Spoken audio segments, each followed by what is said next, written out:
everyone and welcome back to my channel. So for today's video, can you see the difference? Do you see it? Do you? I did a full face where half of my face I used some of the most high-end foundation, concealer, products, whatever I own. On the other side, I used an entire face of affordable dupes. So I'm gonna leave on the screen right here the prices of everything together, and I just need to do the math because I haven't done it yet. But there is a significant price difference between everything on the affordable side and everything on the high-end side. And honestly, can you spot the difference? Comment down below right now before you finish the video, which side do you think? Do you think the left side is affordable? Or do you think the right side is affordable? Let me know down below. And if that's something you're into, make sure to keep on watching. Please don't forget to subscribe because I do upload twice a week, and that is the best way to stay up to date on all the fun stuff I'm posting. So without further ado, let's get right into the video. So the brows are already done and the eyes are primed, and the reason for that is the Milk Gel Brow has been a favorite of mine for a while, and I have yet to find a perfect dupe for this, and since it is my favorite and is what I use, rather than like giving you guys something that I didn't necessarily think was a dupe, I'm just going to tell you straight up I use this in both of my brows. And the MAC Painterly Paint Pot is what I used to set the lids today, and the reason I did that is I have yet to find something that gives me the same long wear and doesn't crease. I mean, the P. Louise base is also really good, but again, not affordable. So these are two of the only 3 products that I'll be using that do not have a high-end or low-end dupe. The third is going to be the NYX lip liner. I'll be using this later. And the reason is I think these are fantastic and I cannot see spending $20+ on a lip liner when NYX makes amazing ones in so many different colors that I will not waste my money trying a lip liner like that. So starting with primer. On the high-end side, I'm going to be taking the Benefit POREfessional. This is not the most expensive primer I have. However, it is one of the most highly used and highly requested primers, and I figured if I'm going to dupe stuff, it might as well be stuff that people actually want to see. So I'm just going to press that into the pores and use that to smooth out the right side of my face. And on the left side, I'll be going in with the NYX Pore Filler. I've been using this on my channel for a very long time. The one difference between the two of these, they wear the same way, they go on the same way. It's a little bit thicker in consistency, but I find that once you warm it up a little on your fingers, then you can really press it in, and it does the exact same thing as far as smoothing and getting everything how it should be. And it is roughly half the price. General disclosure, I do not have all of the prices for everything listed out in front of me, so I'm either going to pop it up on the screen somewhere, or I'm going to just list in the description box when I put everything down there, all of the prices. But I will at the end put a total of what both sides come out to. Now, for the high-end side of my face, I'm gonna be taking what has become my holy grail mixture of the Fenty Beauty and the Dior Skin Forever. And this is actually kind of fun because I started doing this combination when I was looking for the perfect foundation mix. And I actually went on to find something at the drugstore that gives me the exact same thing that both of these do together. And I'm just gonna blend this out and I'll be right back to talk about that foundation. So while trying to find the perfect foundation blend, I actually noticed that the Maybelline Superstay 24 Hour in 120 Classic Ivory is basically the perfect dupe for the concoction that I make on this side. So while my favorite high-end blend is still a mixture of the Dior and the Fenty, I get the same color, the same coverage, the same longevity, everything with the Maybelline Superstay as I do with the blend on the other side. Like, I barely started blending that in and it already matches. It is the same amount of coverage, it is the right color, and I promise it will set the exact same way and it will wear the exact same way. And just a side note, this was actually easier to blend out, and I don't know if it was the Morphe M433 versus the Sigma F80, because I don't use this brush all that often. I tend to prefer a flat top blending brush, but this is really giving me the perfect amount of coverage. So for concealer, my current favorite has been the Born This Way multi-use sculpting concealer from Too Faced, and this is the shade Porcelain. I'm going to be taking that on this side of my face. Obviously, this is the high-end formula. And then for the other side of the face, this is the Makeup Revolution Conceal and Define. Now, I did a video equating this to the Tarte Shape Tape, and I said it was a very close dupe, but it wasn't necessarily a perfect dupe.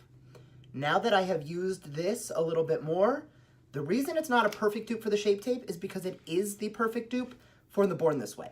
Now this shade is a little bit darker, but once I go in with powders, that'll all even out. Now, just because you have seen me blend concealer about 1,000,000 times, I'm gonna do that really quickly off camera and I'll be right back. Now I am getting a little bit more brightness on this side, but like I said, that was because the shade was a little bit lighter.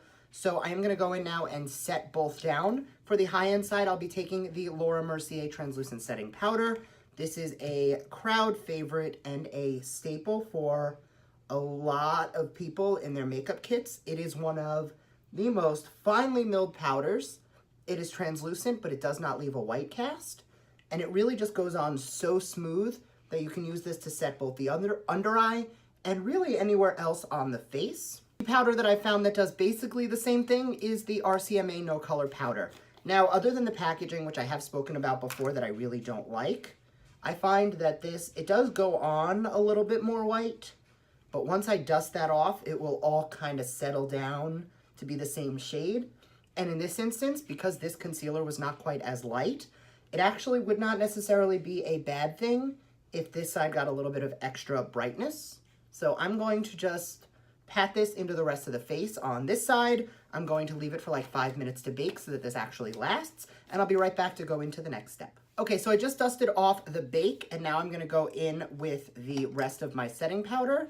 On this side of the face, just to add a little bit more of that airbrush, I'm gonna go in with the MAC Studio Fix Powder Foundation. This is the shade NW25, and I'm just going to use that just to take down any of those other powders and kind of blend everything together on the high-end side. And on the other side, I will be using the Rimmel Stay Matte Powder in 003. Now this, I find, does just as good a job of setting down foundation, helping it to last all day long, and really just giving you that longevity without your oil coming through. I haven't used this brush in so long, I forgot how absolutely massive it is. Expect to see more of it, because I'm quite happy with this now that I'm seeing it again. And now the two sides actually look very even. They look very seamless. I will say that I am enjoying this under eye a little bit more, and that's just, I have always preferred the RCMA powder. It's just because of the packaging, I've never really like grabbed for it. So I'm actually gonna go on Amazon tonight and order like a little sifter for it so that I can not have it in here, because I always forget like how airbrushed it makes everything look. Now, sometimes an item is a dupe because it is a less expensive version of something else, and sometimes it's a dupe just because it encompasses a lot of things in one. So on this side of the face for bronzer, I'm gonna be starting by going in with the Marc Jacobs Tan-Tastic bronzer. This is one of my favorite bronzer tones. I have just really enjoyed how beautiful it warms up the skin, but it's a little more cool toned. So while it does warm up the skin, it doesn't give you like an overly orangey look, especially for me where I have cool undertones and there's a lot of pink in my natural skin. So I don't want to go in with something with a lot of orange, but this just gives you this beautiful bronzy glow without it getting overboard. And for contour on this side, I'm going to be going into the Kat Von D Shade and Light palette. This has been a huge favorite of mine for a long time. And I'm going to take the middle contour shade to contour and this middle banana shade to brighten. And now for the most part, I have different brushes, but if you see me using the same ones, I have a bottle of Cinema Secrets that I've been swirling and cleaning in between, on the off chance you see the same brush being used twice. Now for bronzer on this side, this is gonna be bronzer and contour. It is the Morphe 8L Lo-Fi Sculpting Palette. I have noticed if you mix Literati and Donut right here, you get the exact same cool tone bronzer as the Marc Jacobs. Now, it's a little bit more work, obviously, because you do need to, like, mix product, but I do just love the same finish. You really, like, it makes traveling so much easier because I could just go in with one item instead of 3, and I can get basically the same cool-toned bronzy effect just to kind of give you that nice glow without it getting overboard. And to contour, I'm actually going to take this shade right here, Debutante, and that is going to give me the same contour as that middle shade in the Kat Von D palette.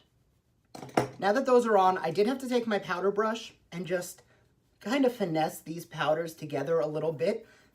I don't know what it is, but the Marc Jacobs bronzer just blends so effortlessly with anything. I find that some of the other powders just need a little more help, but the general look ends up being the same. You just gotta work them a little bit more, which I don't mind doing, especially when you add a $100 price point for both of these versus $25, usually on sale, and you can use a $350 off 15 at Ulta to bring down the price to $22. For a quarter of the price, I don't mind doing a little extra blending. We are on to blush. So for the high-end blush, I will be going into the Natasha Denona Diamond and Blush Palette, and I will be taking this shade right here, the Powder Blush, and this is a semi-luminous powder blush, and I'm just gonna take that onto the apples of the cheeks and kind of blend that into the contour as well, and just gonna give you this peachy, glowy, pink hue to the skin, which just makes everything look super healthy.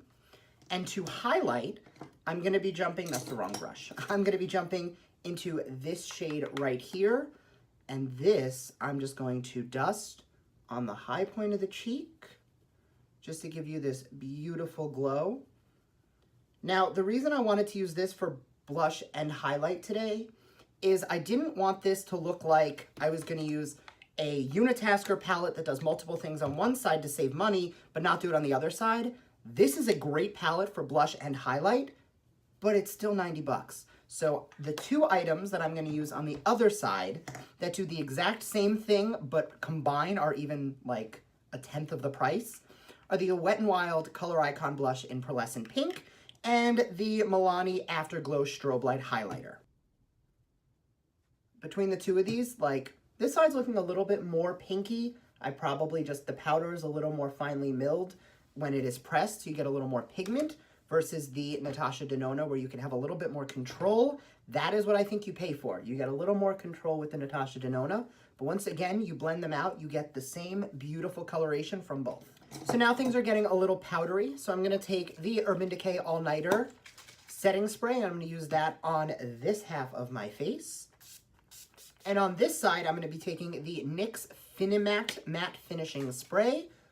So now for what is probably my favorite part, I'm gonna go into highlight toppers.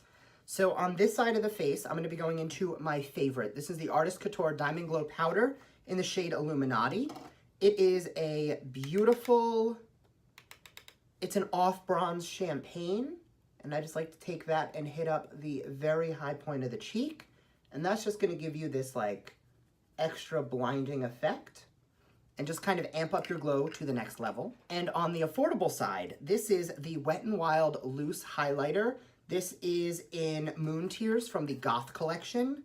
This, I was so surprised when I tried this out because it just gives you, like, this might actually be more intense than the other one. Like, I just keep dusting off product and blending, and it is still so much more vibrant. Like, it is so stunning.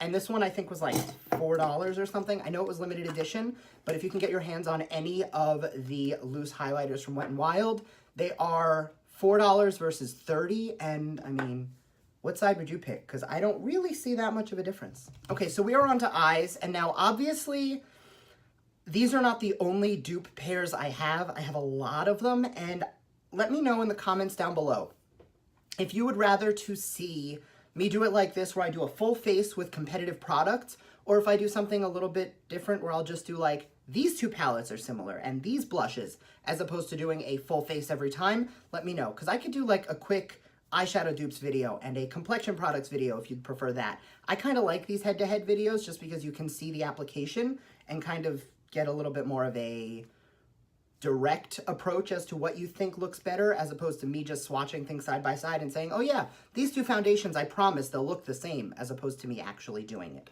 So I am gonna just do the eyes off camera, but I am gonna let you know that on the high-end side, I will be taking the Scandalust Iconic Palette from Marc Jacobs, which is a beautiful, I'm not gonna be using the red, but I'm gonna be using these beautiful neutral shades today to get a neutral smoky eye. On the other side, I will be dipping into shades from the Jaclyn Hill palette. Now, I know that this one is like $50 and this one is $38, so that doesn't seem like it's affordable, but 7 shades versus 35, when you break it down per shade, this is like a fifth of the price. So when you take it down to where your money is going, definitely more value in this, but the formulas are so good. They're both super buttery, super blendable. So I'm gonna go throw on a bronzy, coppery, smoky eye with both of these, and I'll be right back. Okay, so the eyes are done. On the affordable, nope, wrong side. On the high-end side, I started off with these 2 shades as my transition. I deepened up the crease with this one. I took a mixture of these 2 on the lid, and I used this one to highlight my brow bone and inner corner. In the Jaclyn palette, I started off with a mixture of these 3 transitions. I then deepened it up with this shade down here. I took a mixture of this one right here and this one right here on the lid. And then I took this shade to highlight the brow bone and inner corner. Now, the one thing I will say is this one has a little bit more of a red undertone, which is why I had to take a little bit of this shade right here just to add a little bit more warmth. It's not a 1-to-1 shade dupe, but honestly, like, I am confident that I could go out right now and honestly, nobody would be looking close enough to really spot the difference. For mascara, on the high-end side, I will be taking the Benefit Roller Lash, which is my Holy Grail Ride or Die mascara. On the other side, I'll be taking the L'Oreal Voluminous Lash Paradise. Both of these are really good for lengthening and separating your lashes and giving you a great curl. I do find I get a little more length with this one and a little more curl with this one, but I'm gonna go throw both of these on really quickly just because you're not gonna see because I go so close. And then I'm gonna quickly line my lips with that NYX liner I mentioned, and I'll be right back. So since it is summer and it is all gloss all the time, over the liner, I'm gonna be taking on this side the Hank & Henry Luster Lights in Presidential. It is a beautiful pale gloss with a subtle pink and gold glitter. And what that does is it just makes the lips look so juicy. And for the other side, the Plumping Serum from Hard Candy, which is like $4 at Walmart. This is the shade 1409 Sunkissed. Has the exact same tone, the same golden and pink shift. The only major difference, this is a little bit thinner, this one's a little thicker, this one smells like peppermint, and this one smells like vanilla frosting. So, but once you put them on, like honestly, looking even up close, you really can't tell the difference between the 2 sides. And that is the finished look. So the one thing I don't have that I'm upset about is lashes. I have some affordable lashes. I have Ardell's, I've got Coco, I've got some great lashes that are really inexpensive, and I have my Lily lashes and my New Balance and some high-end lashes as well, but none where the styles are close enough that I could get away with putting them on and not having them look incredibly different. So if you could just leave me down below a comment with your recommendations of a great affordable dupe for the New Balance Bellas or the Lily lashes in Mykonos. I like the Miami as well, but Mykonos are my favorites. So if you can find affordable dupes for those, let me know down below because I would love to try those out. That being said, looking really closely, this is the affordable side, this is the high-end side. I'm not seeing a whole lot of differences. There's a little bit in the under eyes and a little in the tone of the eyeshadow, not much. There's just a little bit more red in here, whereas this is a little bit more orange. Honestly, I could go out right now and I feel confident that people would not think that I did 2 different sides of very different products. So if you enjoyed this video, make sure to give it a thumbs up and I will see you next time. Bye.